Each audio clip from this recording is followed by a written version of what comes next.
Hello, everyone. Welcome to Loud, a pop culture podcast, episode 1.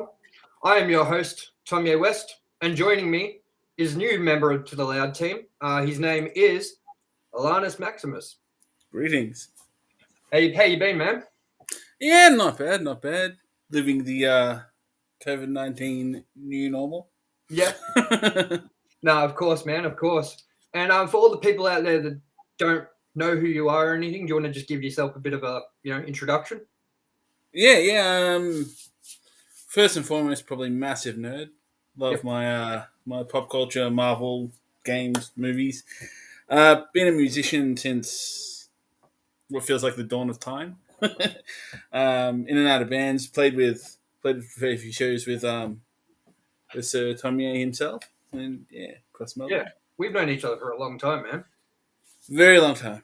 Like Yeah, I think I remember 20. going to someone's Halloween party with you years ago. Like, I'm talking, this is before we actually spoke a lot. I think we started talking a lot, sort of the Eastland Ringwood area. So Yeah, yeah, it's been a long time that we've known each other. Yeah, through all sorts definitely. of different, through all sorts of different sort of ways we've come across each other as well. We started off with music, knowing each other with music.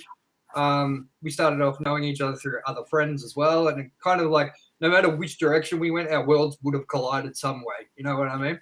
That's it. That's it. It's yeah, the scene in Melbourne would have drawn us together. Yeah, exactly. And everyone knew everyone around our area as well, kind of around then. That's it. That's it. Yeah. Anyways, for all of you that don't know who I am, in case this is your first time you're tuning in, my name is Tomye West. I'm a host of another podcast called Loud, an alternative music podcast.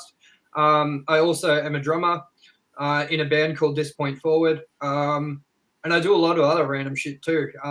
Sponsored by Soultone Cymbals. So, yeah, I just wanted to bring a new show to everyone. I love doing music stuff. I'm a music person. So is Alan. We're probably, first and foremost, we're musicians.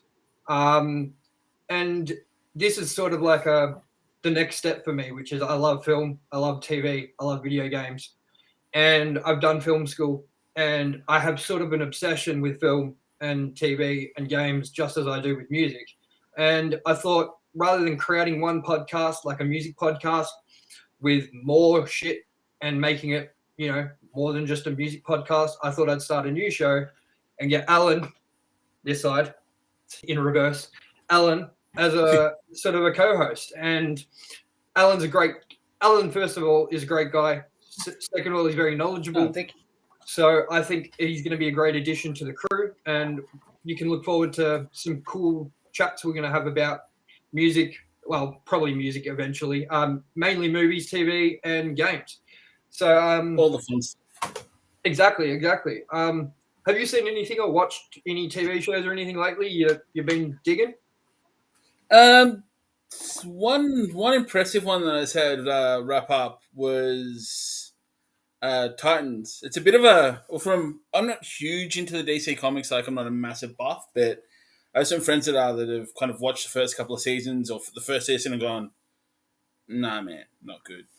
Um, I think the first season was an absolute steamer. It just wasn't good. It was poor writing, didn't flow real good at all.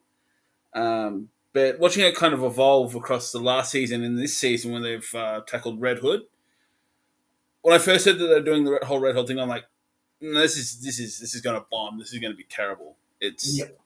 not going to be good for the fans, but they did really well. It was actually an enjoyable season to watch, pretty much from start to finish. It flowed, which is never really used to do that well.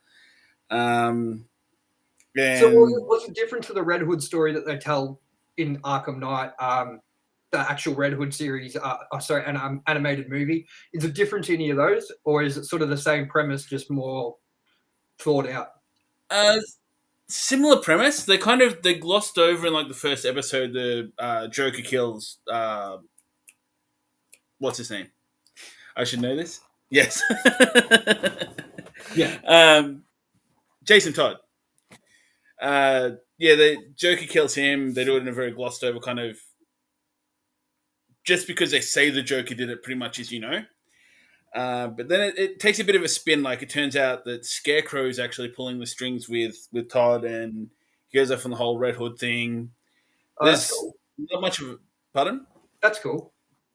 Yeah, it's not much of a like Bruce Wayne's there, but it's more him versus Nightwing and the kind of the rivalry there being the first Robin, the second Robin, and that history. But for how they had to do it, they did it pretty well. It was impressive.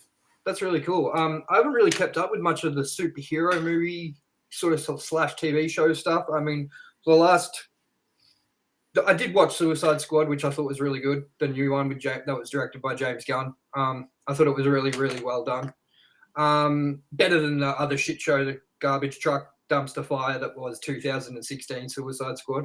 I thought that movie was terrible. Yeah. But it was really good. The new iteration was really good. I'm looking forward to the new Batman movie.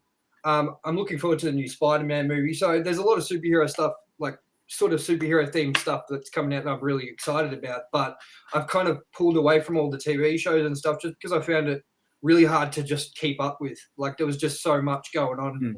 And also I'm more of a DC person than a Marvel person, so I wasn't watching, Iron Fist or whatever it was. I wasn't watching The Punisher when it was on, or I wasn't watching any of these sort of TV superhero movie shows, but I definitely love the Harley Quinn animated series. It's awesome. It's hilarious. I've just rewatched it actually recently. But no, man, I should check out Titans.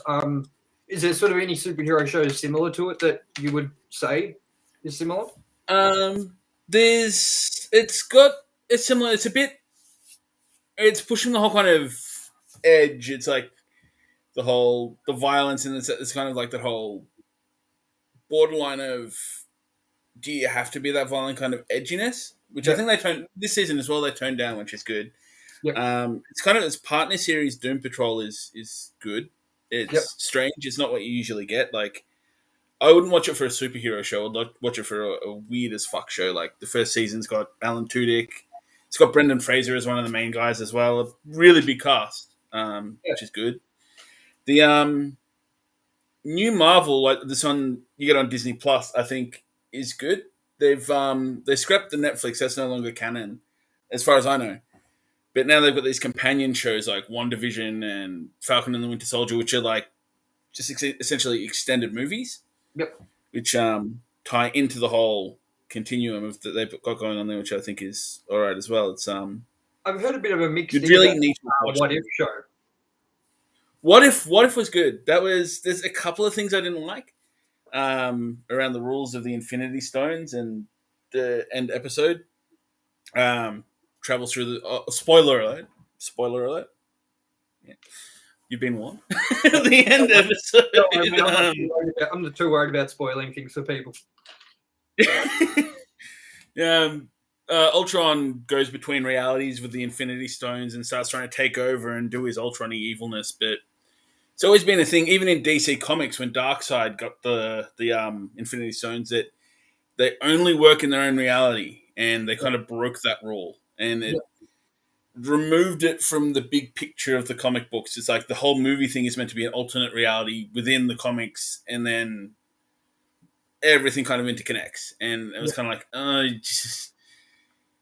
I don't like that. They kind of, it was a bit of a no for me. But other than that, it was great. But that last bit, it was like, Yeah, awesome. No, I'll definitely have to check out some of those. But what we're going to be mainly talking about today, we got a few topics we really want to talk about. I thought I'd talk about Narcos Mexico Season 3, which has just dropped. We're also going to dive into Halloween Kills and sort of the movie itself, but also the reaction it kind of has garnered after premiering and people have seen it. And we're also going to dig into what games we've been playing, including I want to talk a little bit about House of Ashes, which I'm sure Alan does want to talk about that too. We're both playing that. And we're also going to dig into what we're looking forward to, which includes sort of a sneak peek at my thoughts on what I'm hoping to come from the GTA Definitive Trilogy edition that's coming out. But we'll get into the first topic at hand, which is Narcos Mexico Season 3. Now, Alan, you don't have to have watched any of this to kind of hear my thoughts or whatever. But it is the final season of Narcos, and it kind of ended up in the position that I thought it was going to end up in from Mexico season 1 and 2. But it kind of dipped its feet into the area that I thought it was going to go, and didn't go any further into that area, which if I was going to rank the seasons, I'd put this at the second worst, but not as low as the lowest by far. The worst season of Narcos by far was in the first lot, Narcos season 3, where Pablo was dead at the end of season 2, and it kind of went into the Cali cartel. I thought that was a really, really boring sort of low point for the season, the show actually. And then they kind of ditched that storyline and went with Mexico.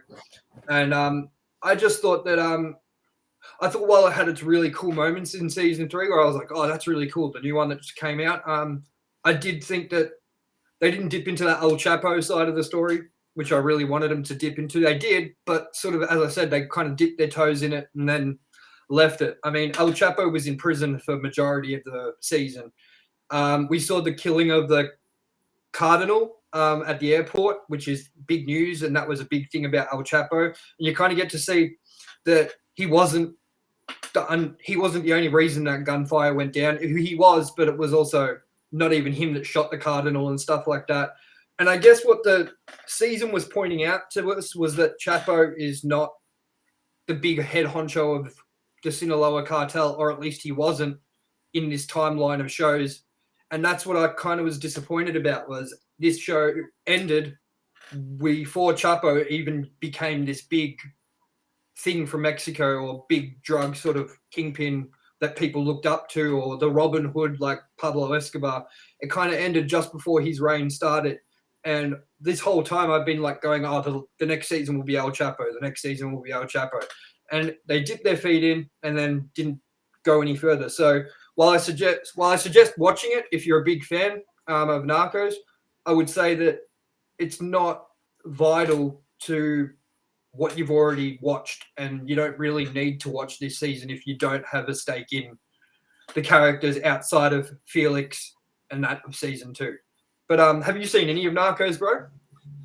I haven't. I've had it very recommended to me, and it's on that list of I really got to get into this. But going by what you're saying, yeah. Yes. Well, dude, if you watch it, I highly suggest you watch season 1, 2. Don't worry about 3 if you don't really want to.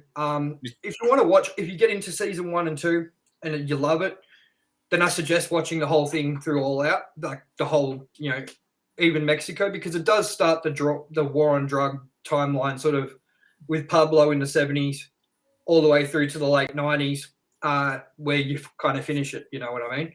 Yeah.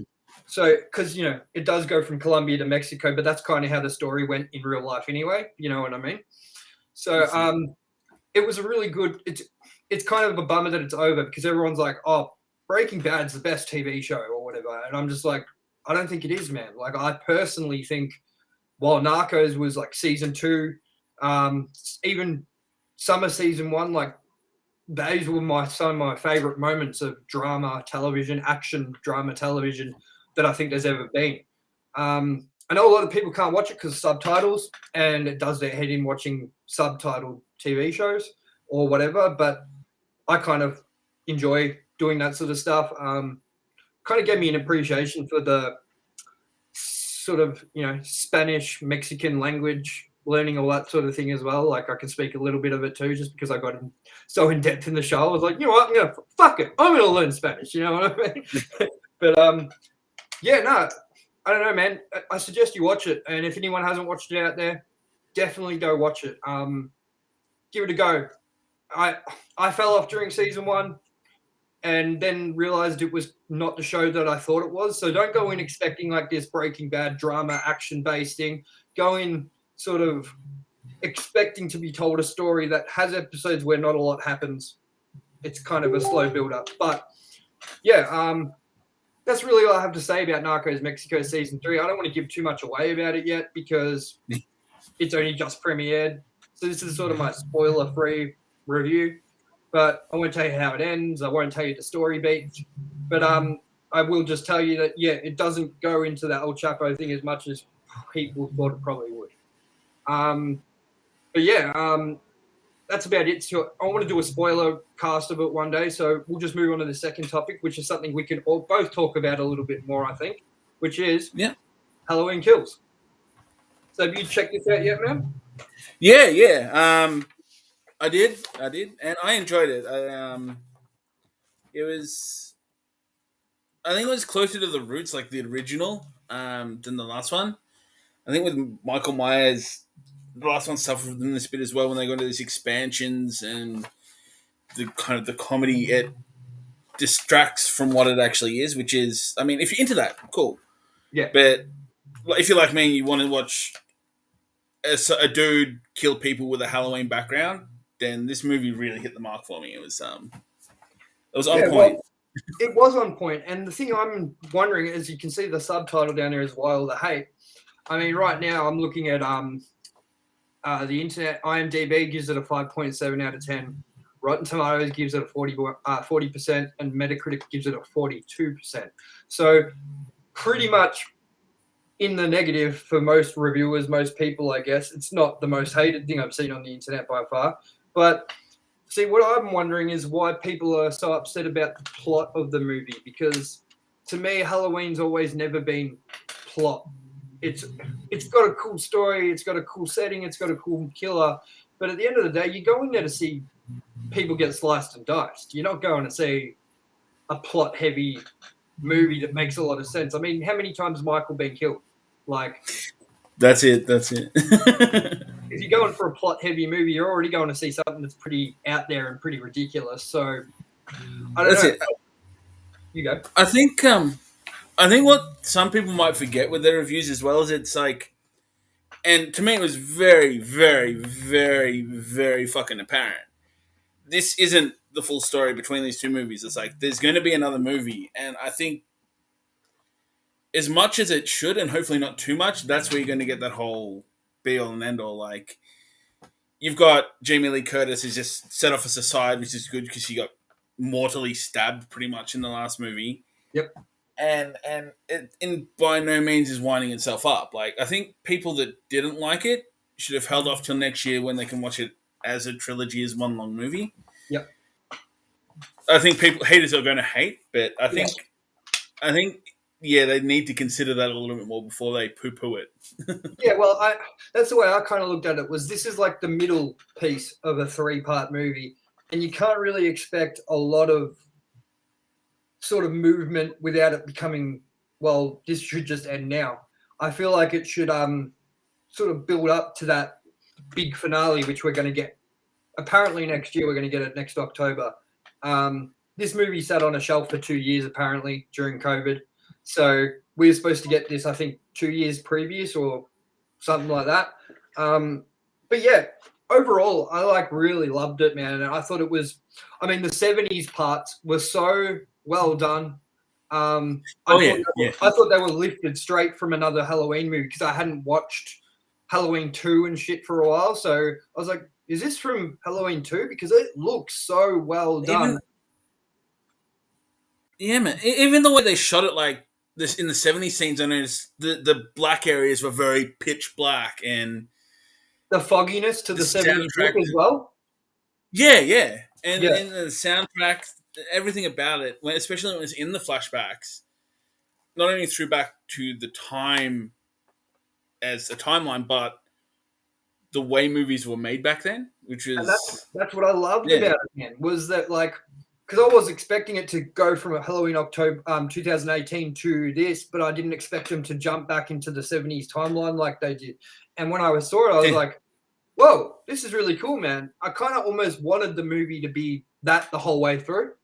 When they... Yeah, definitely.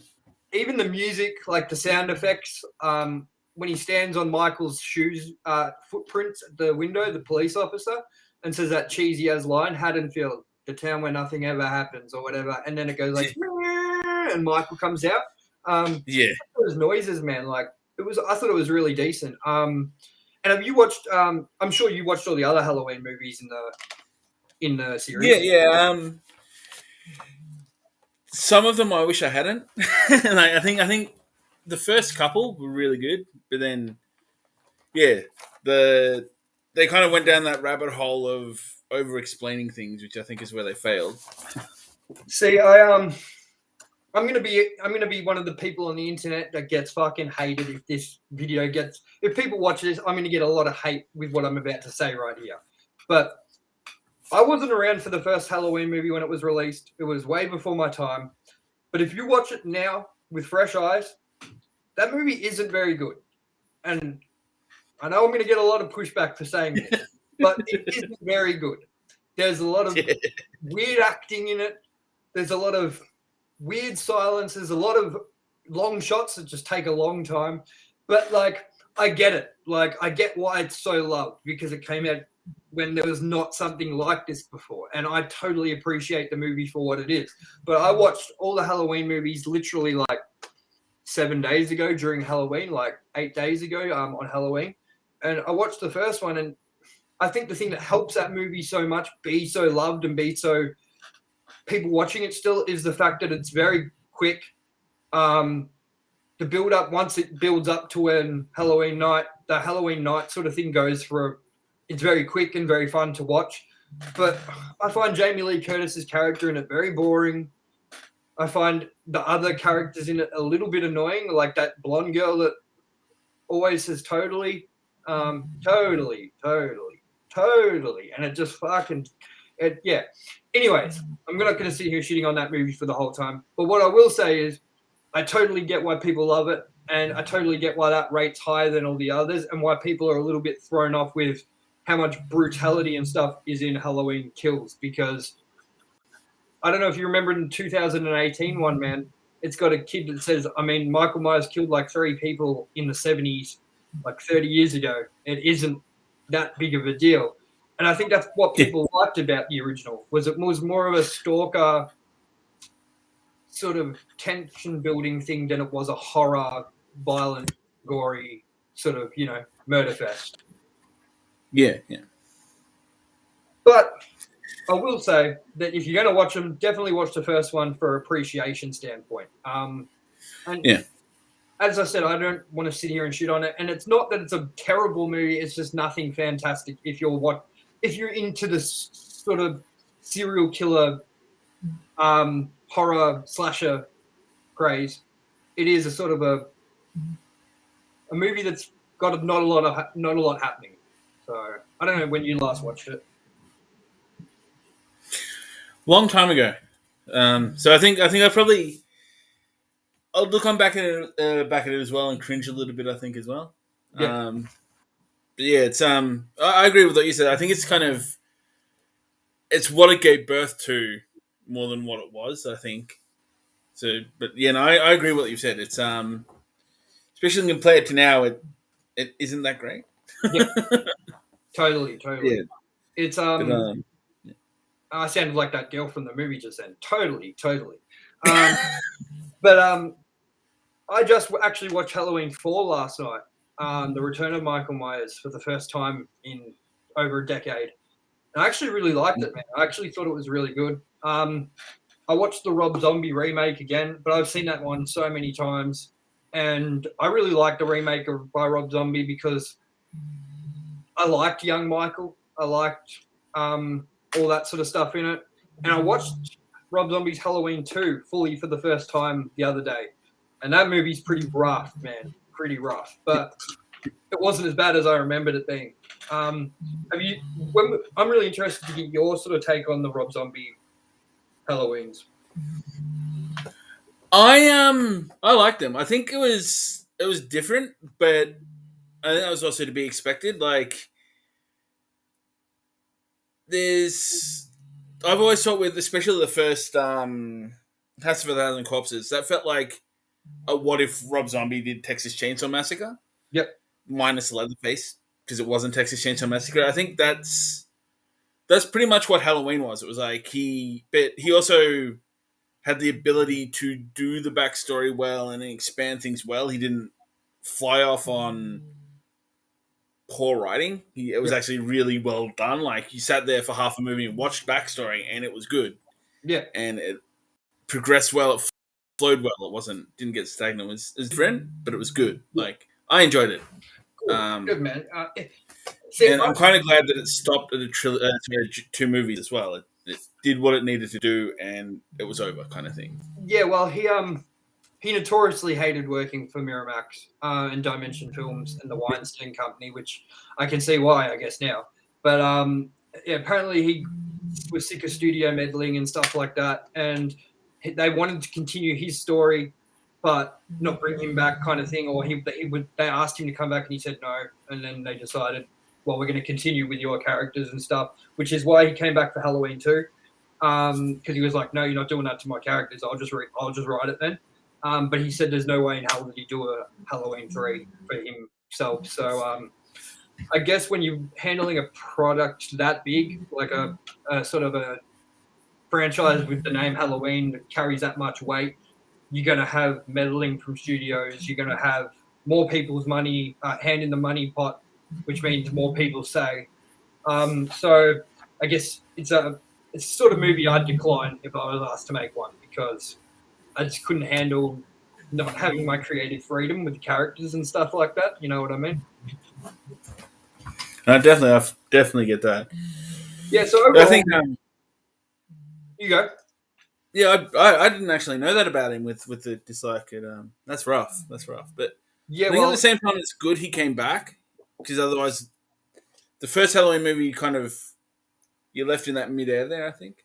Yeah. Well, he did say. Yeah, he said that every movie that was number one at the box office during the making of Halloween, like every weekend that a movie dropped and it was number one, they'd be like, how about we do this to this movie? You know what I mean? Like, you get like studio meddling. We need it to be like this. We need it to have moments like this. And he's like, well, none of that makes sense to what I'm filming. You know what I mean? So he just throw it in the bin. Definitely. Kind of thing. But yeah, like I think it cost him $17 million to make, and I think he made 70 million back on it, 80 million back, and it was the highest grossing movie of that weekend and that month, I think. Still one of the highest grossing box office for a horror movie, apparently. So I think he nailed it with the first one. I just think the second one was a bit of a misstep.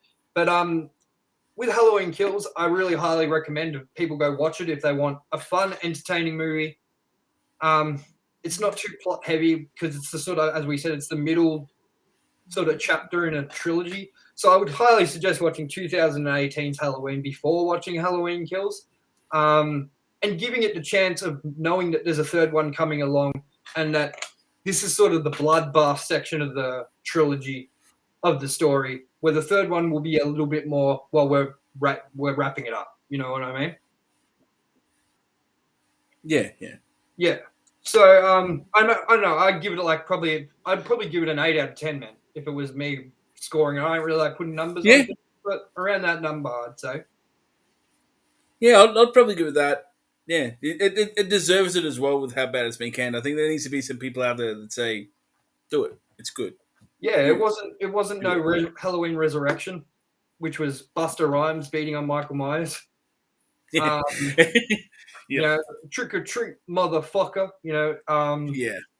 It wasn't a Halloween. What was another bomb? 6, the Curse of Michael Myers, all right in it.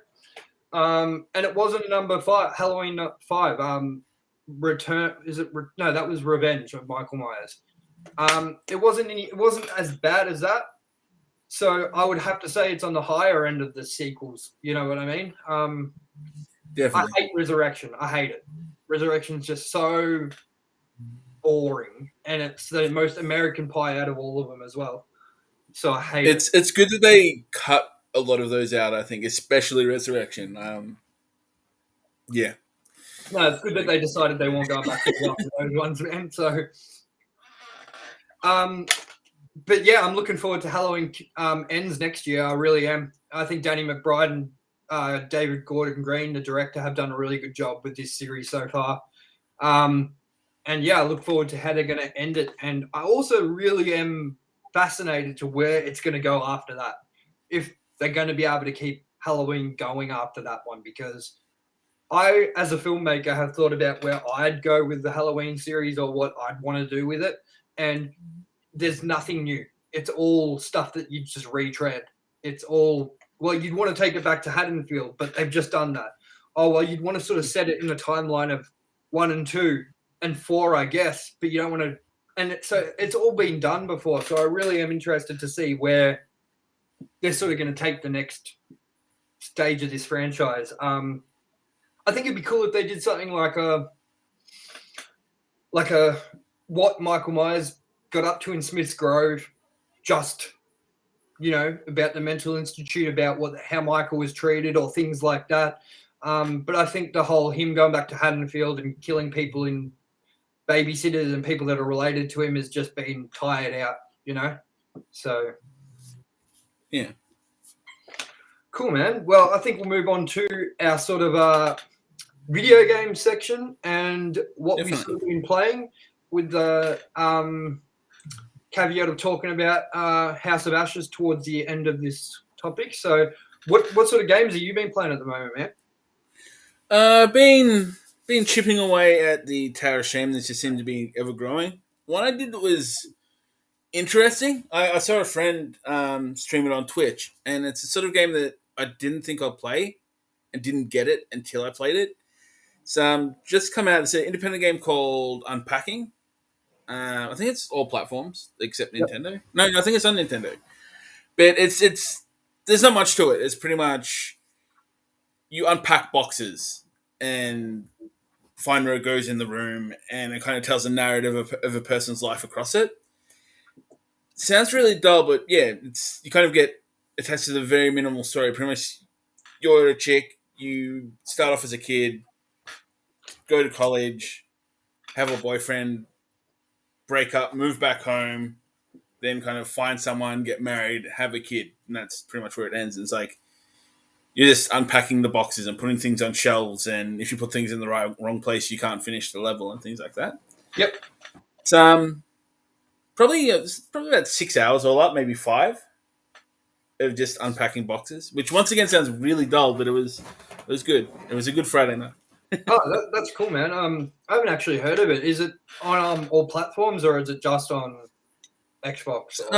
Xbox Game Pass. Yep. PC, Nintendo. I'm pretty sure PlayStation as well. I'm not 100% sure though. Yeah, definitely PC, Xbox, and Nintendo. Yeah, cool. And what are the sort of other games you've been playing as well? Been getting big into Back for Blood, which I've been waiting months for that. It's essentially the spiritual successor to the old Left 4 Dead games. Yeah, I used to play Left 4 Dead 2 a little bit. Yeah, I highly recommend Back for Blood. It's it has the things that you kind of would have wanted in Left 4 Dead, whilst being very, very similar. It's like it pretty much is Left 4 Dead 3, just with a new paint job. And yeah, it's modes as well though that make it sort of like a little less enticing than a Left 4 Dead. I heard that it's missing like a versus mode or something like that. I'm not too sure what modes it's missing, but I've heard a few kickbacks about that it's missing certain modes from Left 4 Dead that people really want it to have. Like, I'm not sure what modes these are though. Maybe you know a little bit more about that. Yeah.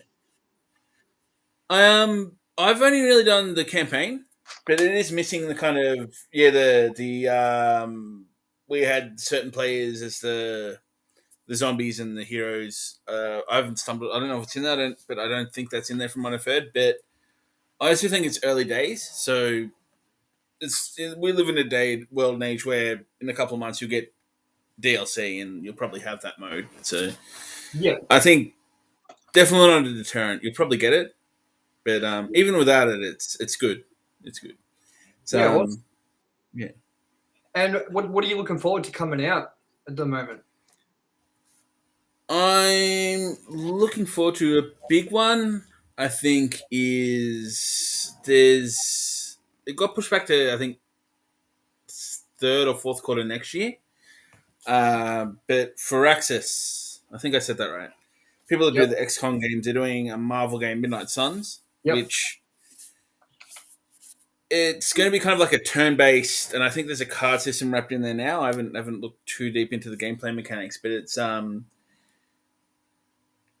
I'm going to say very loosely based on the comic series because looks more like Wolverine and Avengers Central, which just wasn't a thing. It was more Yeah. Ghost Rider and Doc Strange, but that's coming out. It got pushed back, which I think is good because obviously they need to finish the game. So that's one I'm definitely looking forward to. It's got, I think, if nothing else, even if you don't play the game, watch the trailer for the sick ass version of Enter Sandman as well. It's one of those covers that beats the original. There's a Yeah. tangent, but yeah, it's that's definitely one I'm looking forward to. Have you given Guardian of the Galaxy a look at that yet? Guardians of the Galaxy. Yeah. Yeah, I think that's going to be one of the next ones I get and add to like my ever growing tower shame. But that does look cool. Haven't looked into it too much in terms of watching it on Twitch or anything, because I don't want the spoilers. Yeah. Because I think it's fairly story heavy. But that looks good. That looks good, and I like that they did the same thing as the Avengers game, where they're not doing exact carbon copies of the movie characters, which I like as well, because that's, as someone who's more into the comics, I don't really want to play a movie game. I don't want them to look like the movie characters, and I like that they haven't done that as well. It's good.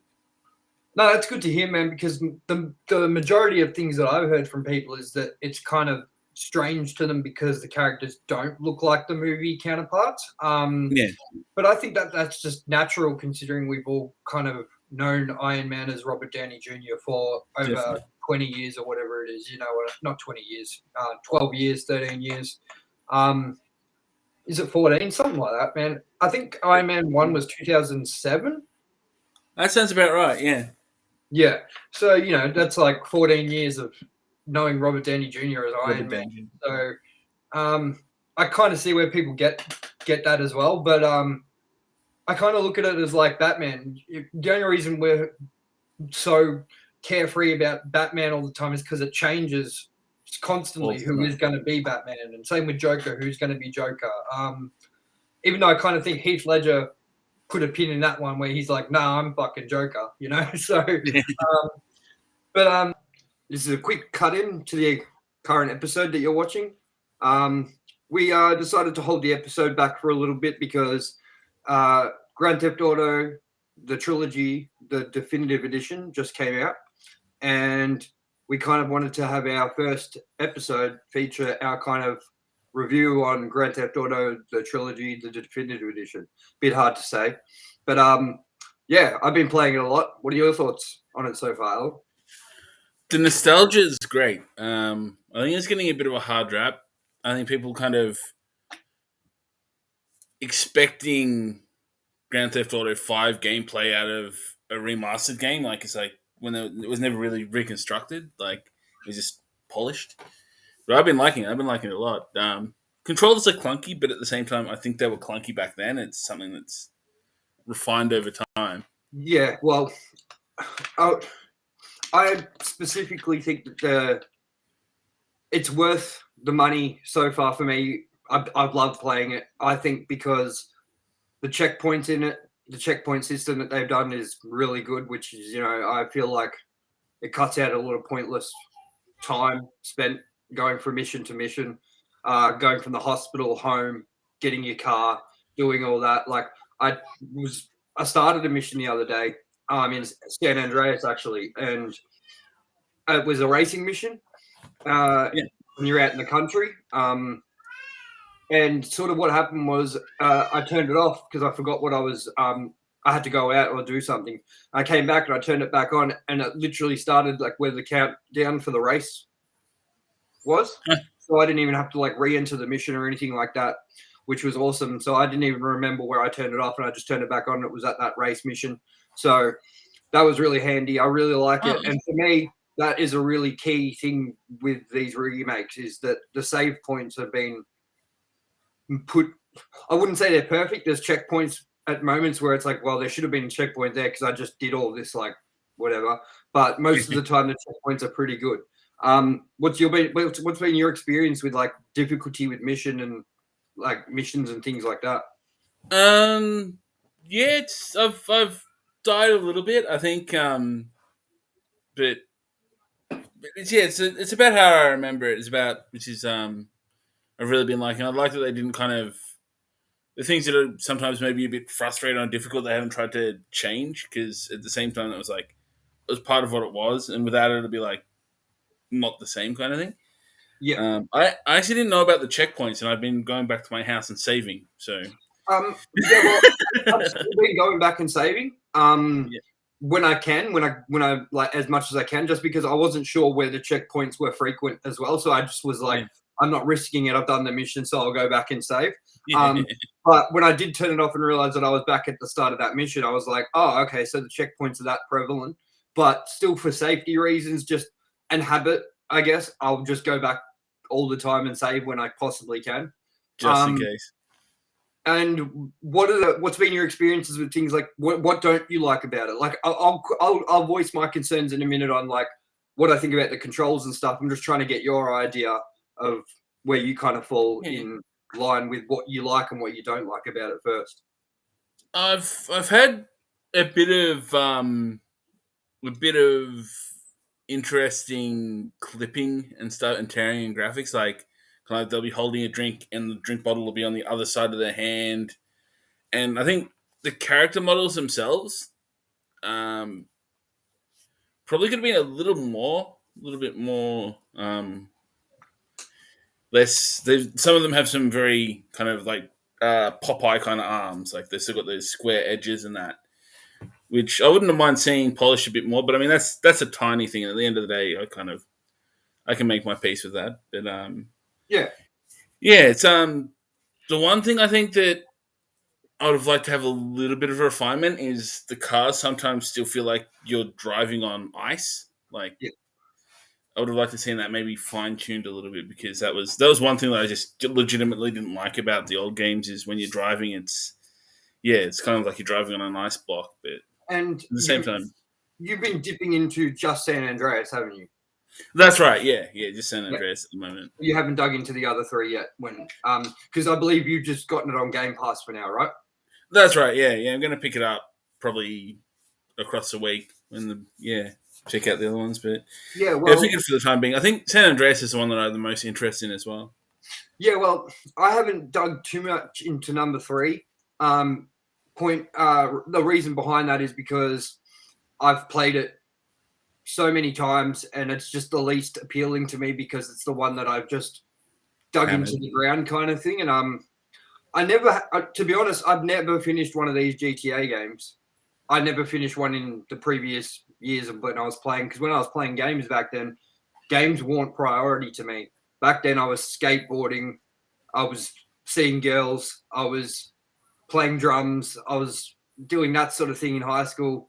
Not that you can't do any of those things and still be a gamer, but those things were priority for me over games itself. So I kind of looked at gaming as like a thing I do every now and then. So I just would like be one of those dudes that would get to probably the second island in GTA 3, get to a mission and I'm stuck on, die a few times, and then just give up. But I'd always go back to it and love playing just the sandbox sort of aspect of the world. So now that I've got a new commitment, obviously since like the Xbox 360 days, I've been finishing games, and I finish all games that I usually get, including Grand Theft Auto 4. It's downloadable content, and Grand Theft Auto 5 multiple times. Red Dead Redemption 2, and so on. I finished all these games, all the Uncharted games, So like I love finishing games now, so I have every intention to stick to what I'm kind of intending to do, which is finish all of them slowly. But I've been digging into San Andreas as well. I think I'm a little bit deeper than you. Whereabouts are you in it? Not super deep. I'm probably a few missions past the what's his name, the dude you get out of jail. OG Loke. OG Loke, that's the one. He's gangster. It was nice rediscovering him as well in his story. I forgot about it. I'm like, I remember this. His raps are so bad, man. Yeah. When he's rapping and stuff, I don't know. When he's rapping in the bathroom of his work. Yeah. In the mirror, and then the guy walks past him. He's like, "That shit's terrible." Like, I'm pretty far into it now. I actually got stuck on my first mission the other night.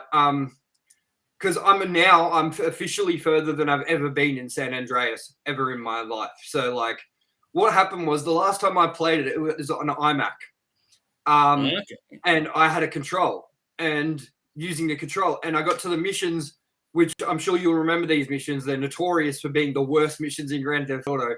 It's when you go to the RC shop and the dude that runs the RC shop, and you've got to fly the planes, the little toy plane around and blow everyone up and all that. So what happened was when I played it on iMac years ago, like 10 years ago, maybe more, you'd pull up on the joystick and the plane would just not, it would just keep coasting. So like it wouldn't pull up. So I just could never get past that bit. I tried doing it with a keyboard. I tried doing everything. I don't know what it was with the game, but I couldn't progress. So I never got past that point, even though that was the furthest I'd been at the time. And now I've finally gotten past that, and I'm doing the missions for I've just finished doing the missions for the leader of the Triad gang, the Woozy, or I don't know what his name is. Yeah. But I got stuck on a mission because I'd never done it before. It was the mission where there's a guy that's in a back of a truck, and you're on the phone to him, and he's explaining what he can hear, and you're driving around the map trying to find him, and he's like, oh, he can hear seagulls. He's like, well, there's no seagulls here. They must be down at the docks. So they go to the docks, and he's like, oh, he says you can hear a security gate, and they must have just shot through the lock. So you got to go to the airport, and you go to the airport. And what I was doing was I was following the signal to the car before, so because the signal gets higher as you get closer to the car, the van with him in this using the cell phone, and I kept going into the airport underneath the car park and going all up and down in the car parks looking for this van. And I'd go to these gates and just the gates wouldn't open, and they'd be like, there he is. And I'd be like, oh, yeah, but I can't get to him. So I'd be jumping over the fence and like climbing on top of my car, jumping over the booth to get inside, over the roof, jump down, try to open the gate from the other side, get into a car, try to open the other side, shoot it with a grenade launcher. It was just blowing up and killing my guy. So I was having to restart and do the whole drive again. And I was like, what am I doing wrong? Like, this is stupid. And then I found out that I was just going through it. I didn't even see the gate that they were talking about. So I don't know what happened there. But yeah, I'm really enjoying it. So I've checked that out, and I've done a minute bit of Vice City.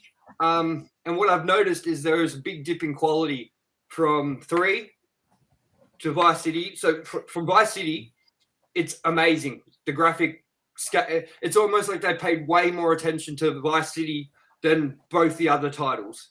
Grand Theft Auto 3, I've heard, is really harder to go back and lift up because it's older than the other games. And of course, it's going to be a bit harder to lift up. But it does feel like that even Vice City looks just incredibly much more like, yeah, had a bit more love and care put into it.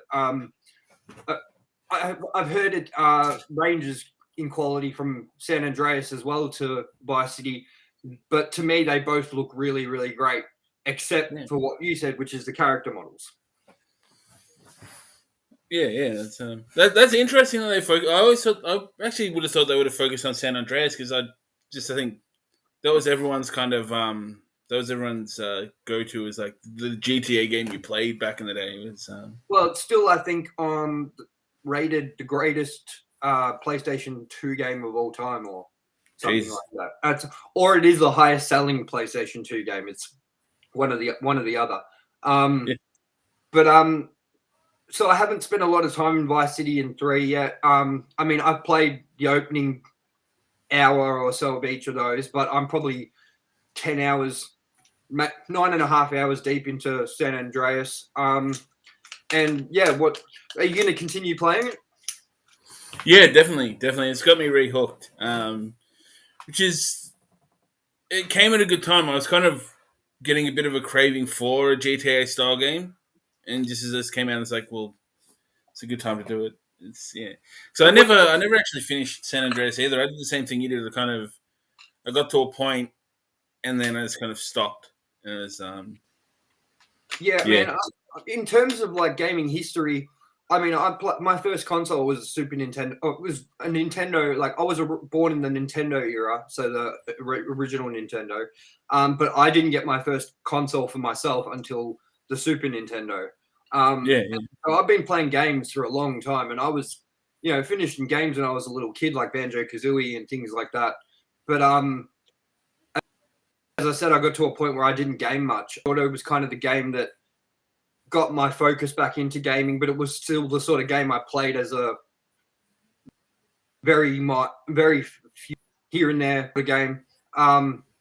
Guitar Hero 3 is what started getting me heavily into games. So I would say between this game and Guitar Hero 3, which would have been about the 2006, 2007, maybe probably 2006, I'd say. That's when it got me back into gaming, man. So this San Andreas was 2001, 2, 3? Yeah, something like that. I think all I know is that it was after four had been released that I got back into gaming. Yeah. So for me, these games are old and nostalgic, but at the same time refreshing and new for me, which is really cool because once I get to a certain point, everything is new for me. I really haven't had much spoiled for me about the endings of these games. I know where San Andreas goes in the ending because I watch a lot of videos on San Andreas specifically because I like the West Coast hip hop sort of element. I like how it's kind of set in a Compton-like place, like Grove Street is technically a Compton area that it would be based on, and the gang activities as well going on there. So, and I'm sorry, but Ryder is 100% Eazy-E. Like, yeah, definitely. It's based 100% off Eazy-E. It's crazy. Like, whenever I see him, I'm like, I just picture his voice to be a little bit higher, It's really cool. But, so I really love that game personally, and I'm going to see it all the way through. I mean, I think I've done 54 missions through the game now.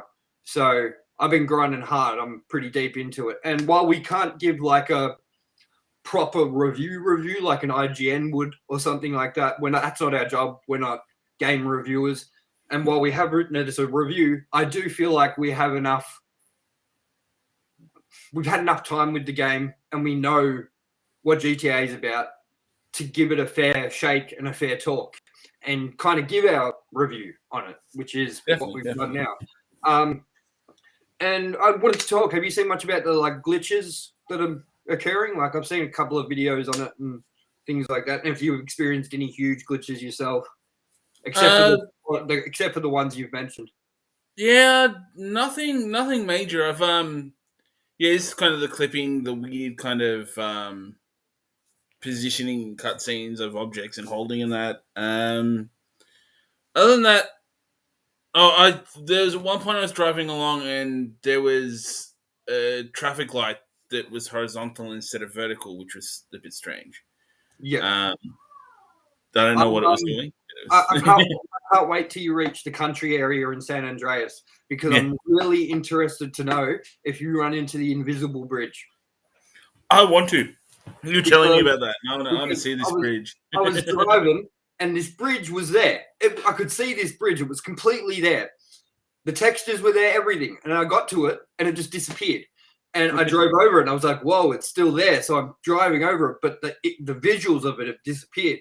And then I was like, surely that won't happen again. And now every time I've gone back to that same bridge, I don't even see it at all anymore. It's just invisible the whole time. So I have to guess where this bridge is and just hope I correct it and I'm always coming off that bridge now because I can't see it. So like, I think I'm dead center and suddenly I'm nose diving off the side of it or going off the left-hand side of it. So I'm really interested to hear if you run into the same glitches that I have. I want to see this bridge. It sounds like it'll keep things interesting. Man, seriously, what I'll do is if I can go back to it tonight, go back to that area and find that bridge and I can record a clip of it, I 100% will insert it over what we're talking about right now in the edit so that people can see what I'm talking about because it is driving me insane. I just want to be able to see where I'm going, I don't think that's too much to ask, especially when it's called Grand Theft Auto. You pretty much need to see where you're going. Unlike the character I was just doing missions for, who is blind, by the way. And I didn't know that, I've never seen that character before, or I might have seen the start of him, and I knew that he was blind, but what I love is the delivery of it, where, like, you've done all these missions for this guy, you've done everything for him, you know this guy's blind, he keeps running into walls, all this shit, and then at the end of one mission, he's like, before one mission, he's like, I got something to tell you, CJ, I'm blind. And I just thought it was, like, the best, man. Like, I was laughing so hard because it's, like, so clear that he was blind. And have you heard about what the modders have been up in arms about with the modding aspect to it? I've heard they've been trying to on PC uncover the some of the censored things and some of the tracks and that, I think, that were the one that's the licensing. That's what's more crazy is the modding community of Grand Theft Auto that have modded this game for the last 15 years, 20 years, whatever it is. And Rockstar Games leading up until this game's release slowly were sending cease and desist letters to everyone, like the modders, saying cut it out, and then they were removing it from the game and saying it wasn't possible, you're not allowed to do it anymore. And people were like, well, this is leading up to the definitive edition, which is what it must be related to. So now Rockstar Games have removed all versions of the game that were better with graphical textures and stuff from being played, and shunned the modding community, and have basically said, if you want to play the updated game, this is the only way you can play it.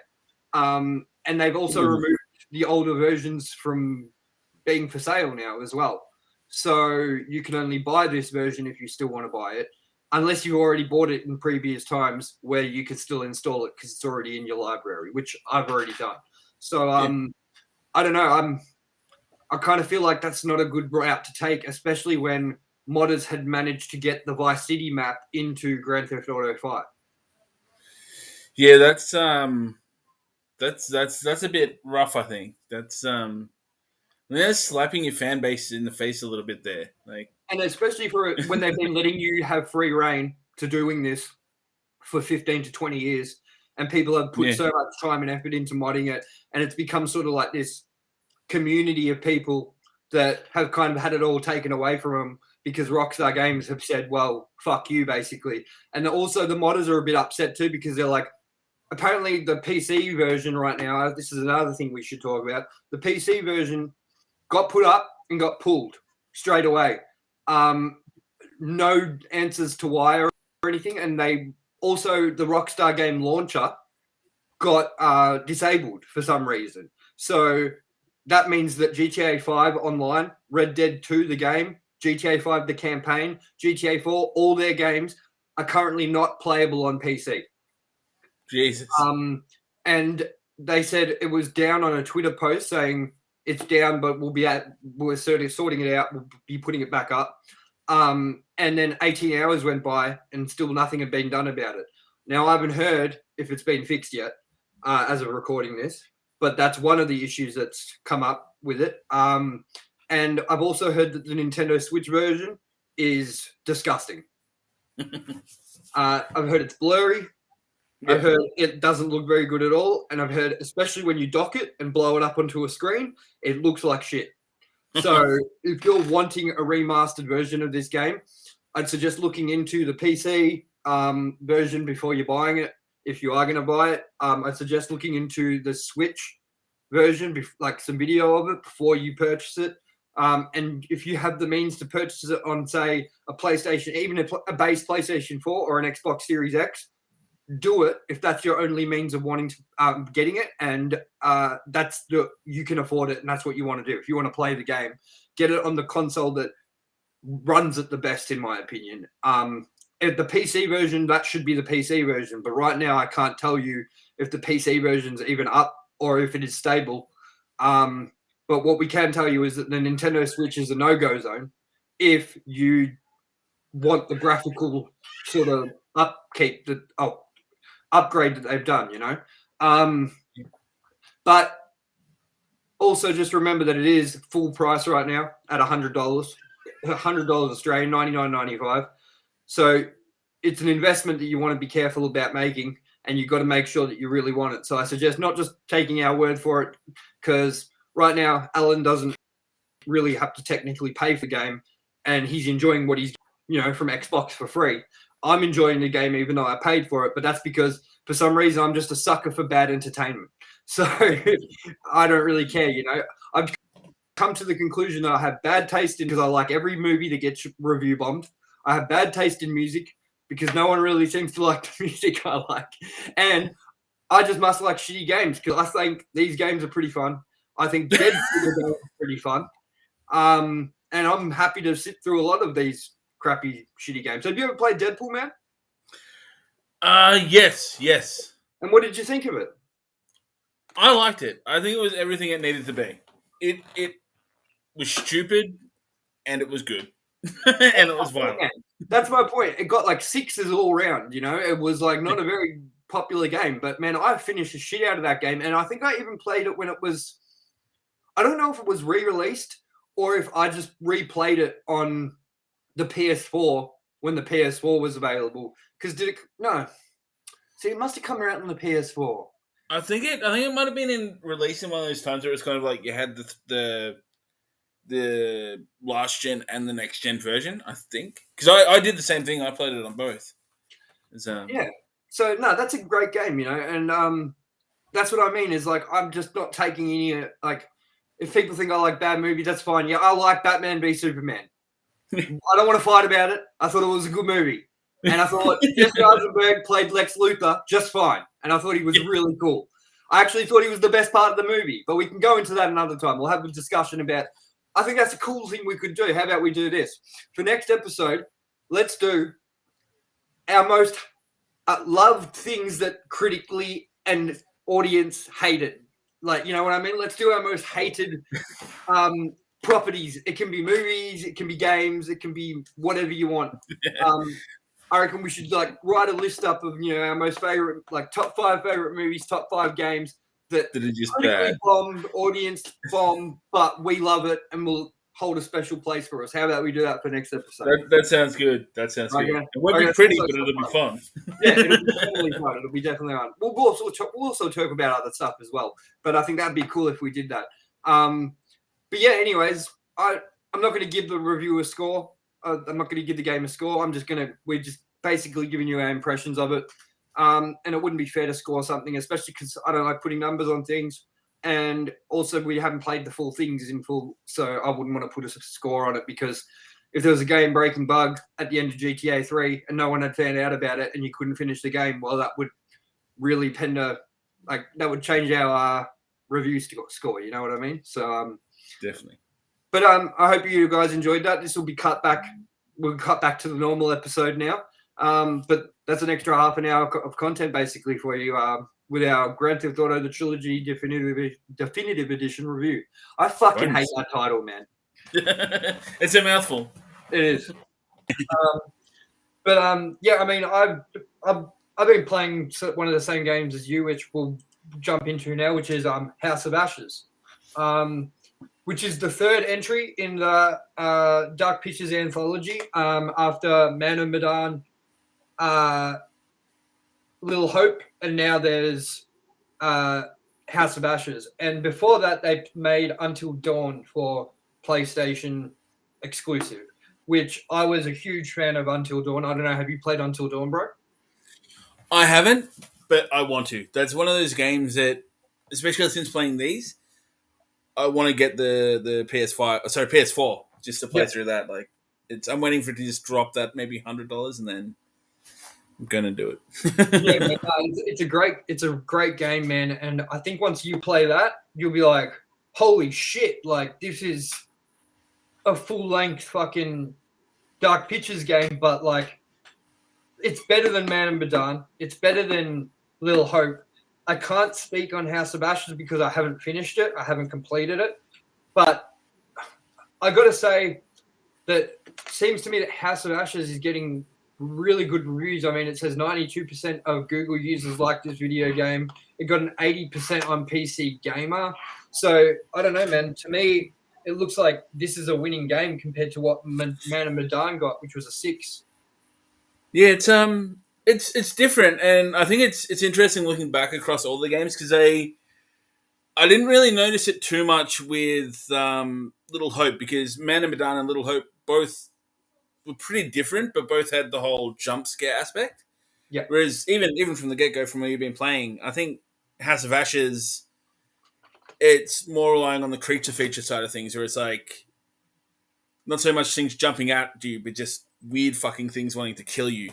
And it's also got, I think it's got a bit more to unpack from it as a story as well, because you've also got the kind of the sub story of the American Marines and the Iraqi soldiers, and kind of where they're both humanized and they're both dehumanized, and it says a lot about war as well than just the whole horror convention. So I think that's maybe why it's getting so much story, because it's like it's thicker. It's not just there's something weird happening or there's a ghost. There's a lot to say there.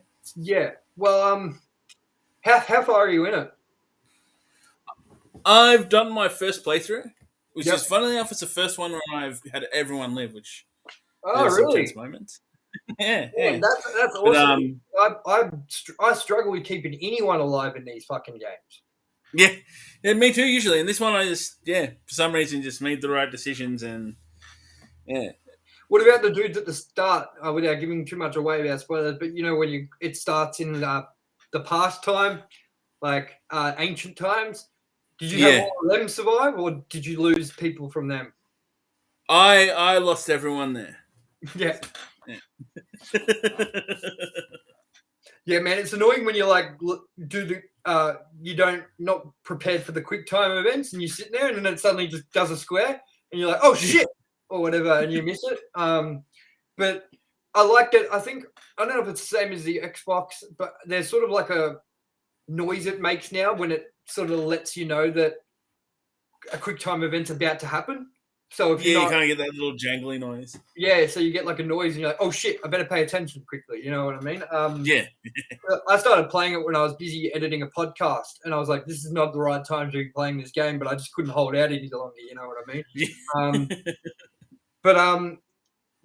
I'm really enjoying it, man. So far, I got to say, I've had a bit more hard time getting into this one, just because I felt like it started off a lot slower than the other two. Definitely. Especially, I felt like there was a lot more story to unpack at the start of this one than there was at, say, Little Hope, where it's just the bus sort of going into the town, getting lost in the fog, and then, you know, it kind of goes into the other parts of the story there, where this one, it starts in ancient times, then it goes to, like, something different, then it goes to you in the, you know, setting up for the mission, and I don't know, do you have like a certain technique you do with those games? Like when you play them, is there a certain way that you choose to have the characters go? Do you play the nice guy? Do you play the dick move? What's your sort of like thought process behind the choices you make? I form my opinions on the characters. I'm like, then if one of them pulls a dick move and I don't like them anymore, it's like, nah, man, you get every dick move for the rest of this game, and I don't know if I want you to live till the end. That's exactly how I play it. But the funny thing is, I play it as soon as the character comes on the screen. I'll pause it, and I won't even learn their character. I'll just be like, okay, this is what she looks like. This is what he looks like. So in turn, that's the decisions I'm making from now on. Like, he looks like all he wants is to get into some poon with the girl, and the girl looks like all she wants to do is steal everyone's boyfriends. So what I'm going to do is that's going to be the choices I make from now on. Is like make them, but I'll always have, you know, the one that's like the hero, the one that's really good, really smart, you know. So I kind of just make my choices on like first appearance, which is just kind of a silly way to play it, but kind of fun. You know what I mean? I'm like, okay, this is the choices this person makes. No matter what happens in the story, this is the choice. So I'm really. I didn't see. I think I did see actually the teaser trailer at the end of this game for the next one. What's it called? You know, Devil Inside Me. I think something like that. That's it. Looks like it's going on maybe a slasher or somewhere between a slasher and the whole Saw vibe. I think was my takeaway. I really hope that it goes to the slasher sort of vibe, because that's what Until Dawn was. Very heavily like slasher vibe.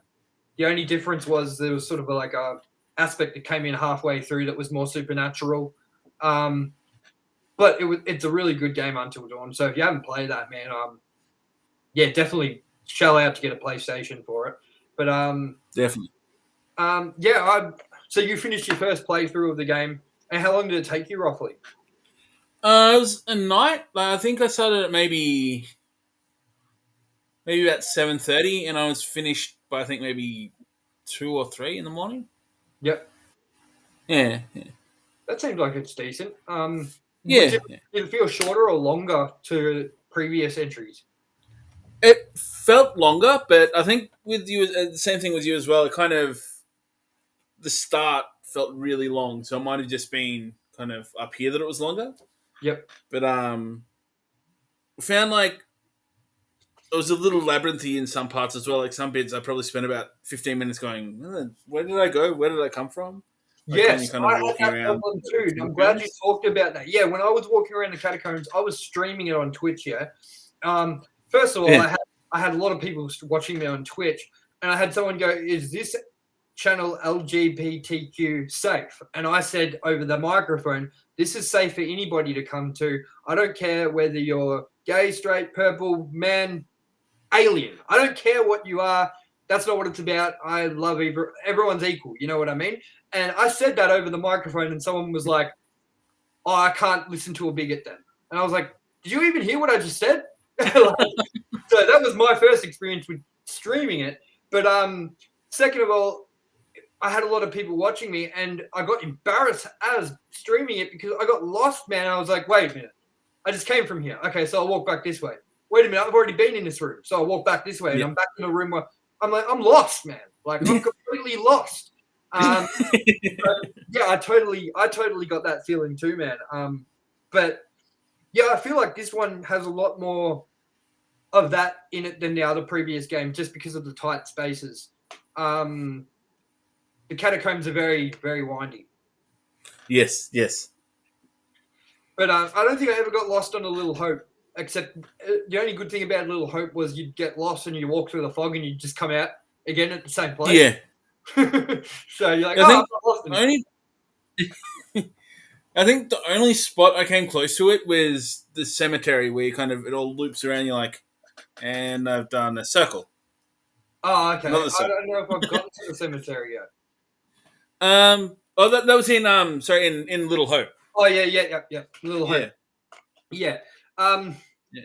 That was a trippy ending to Little Hope. I don't know if we won't go into it too much, but that was one of the first endings that I was like, "Whoa, that is a trippy ending." You know what I mean? Yeah. Like that was a twist I wasn't expecting. I'm actually going to probably across the weekend pick it up again, and I've done a couple of playthroughs, but I reckon there's going to be a bit of variance. I reckon in that ending with what happens, and I've kind of got two very similar ones, so I want to know. And yeah, but that's probably I've done the worst consistently in that one with people dying. It's so I get to the end and it's like, what did I do wrong? I don't know how to change the beginning of that game where like the house is on fire and you're climbing out the window and shit. Like I think I played it a couple of times and I think that I had the same outcome pretty much every time, no matter what choice I made. It's But yeah, no. What would you say? What would you say is your like least favorite to most favorite out of this anthology so far? I'll say I think for I'll probably put this House of Ashes. Yep. And probably just a little bit above Man of Medan. And then Man of Medan and Little Hope. Yep. But I also think I think House of Ashes gave me a bit more respect for Little Hope because when I first played that directly following Man of Medan, because they were similar in their story because they both of them were very psychological. And both very jump scary. It felt like it was trying to be Man of Medan again. But then kind of when you realize once you play House of Ashes and it uses a different horror tropes, it's like, no, that was being this, which was coincidentally similar. So I'm kind of like, I like you a bit more now. Yeah. And what are your thoughts on we'll go into the next little sort of thing I wanted to talk about. If anyone hasn't checked out House of Ashes, go check it out if you're into that sort of game. And, well, how would you describe the game?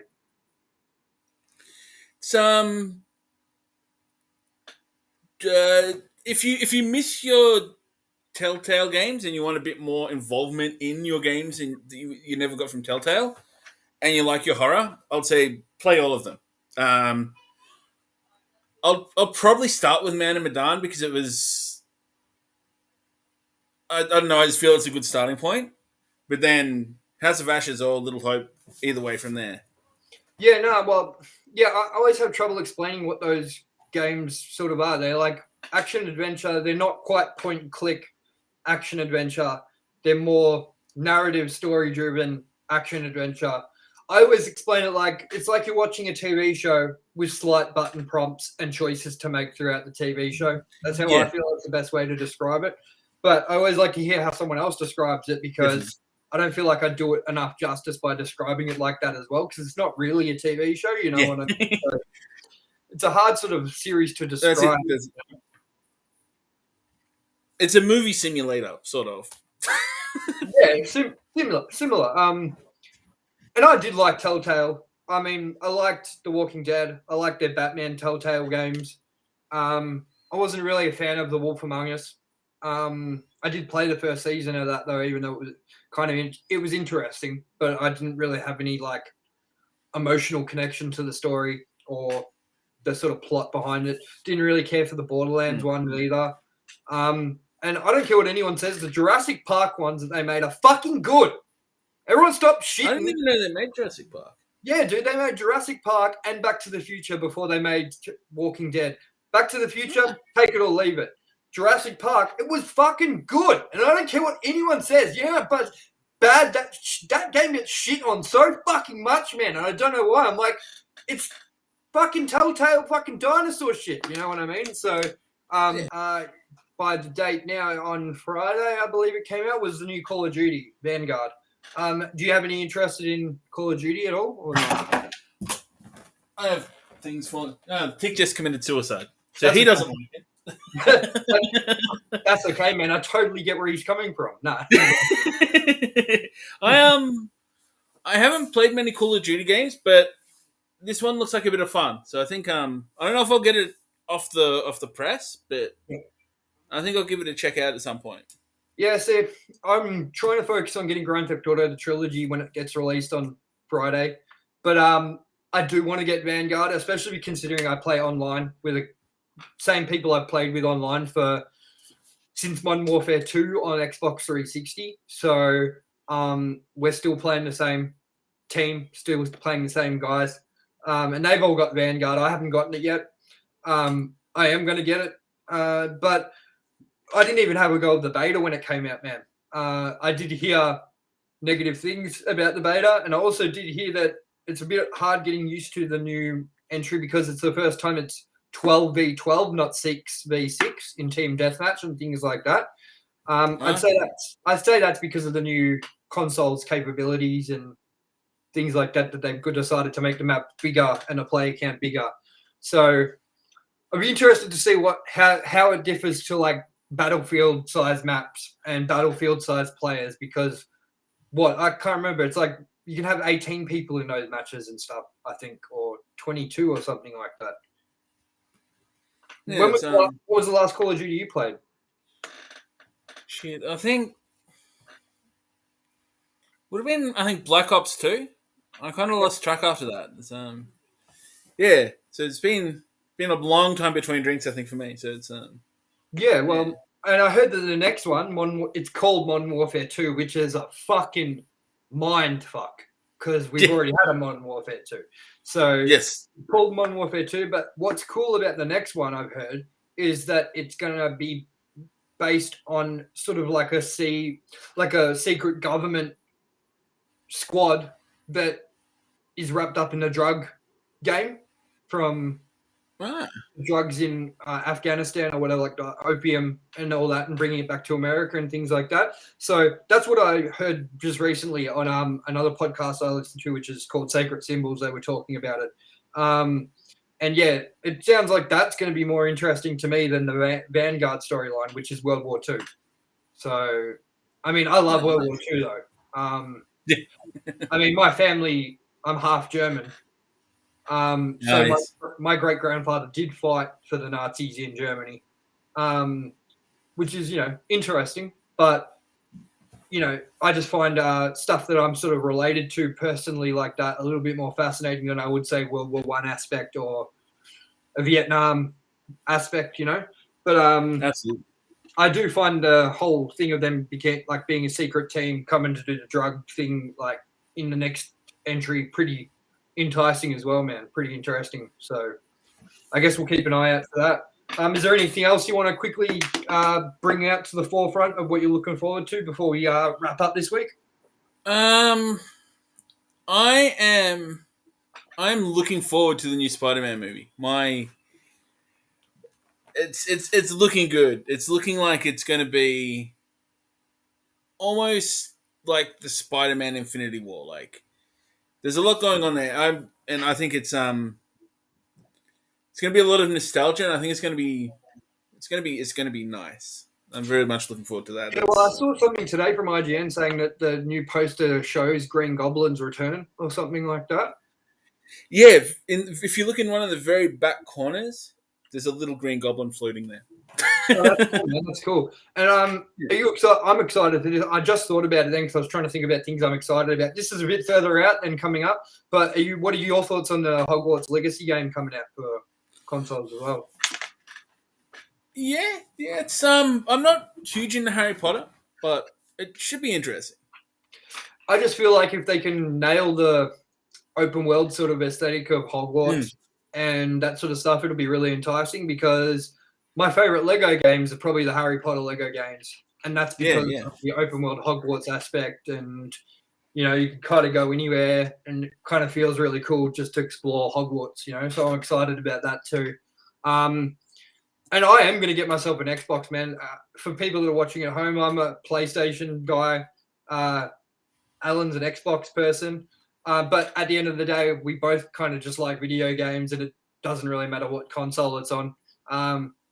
But if we can afford one, of course, I'm going to go the PlayStation side. He's going to go the Xbox side. So it's kind of cool because if you guys come and check out our views on games and things like that, you'll have both sides of the team to talk about their exclusives or the same game and how it performs on both consoles and things like that. So, yeah, I mean, that pretty much wraps up this week's episode. I think we've pretty much discussed everything that we kind of were going to discuss, and I think we discussed. Yeah, I think I think we ticked all the boxes. Exactly, and the thing with this show is we're only going to talk about things for as long as we feel like they need to kind of go on for. We don't want to just push the topic. So, if it's a 10-minute topic, that's cool. If it's a half an hour topic, that's cool too. Before we go, I just want to quickly get a random question from you as well, which is, have you heard the new Limp Bizkit album? I haven't yet. I've heard Dad Vibes.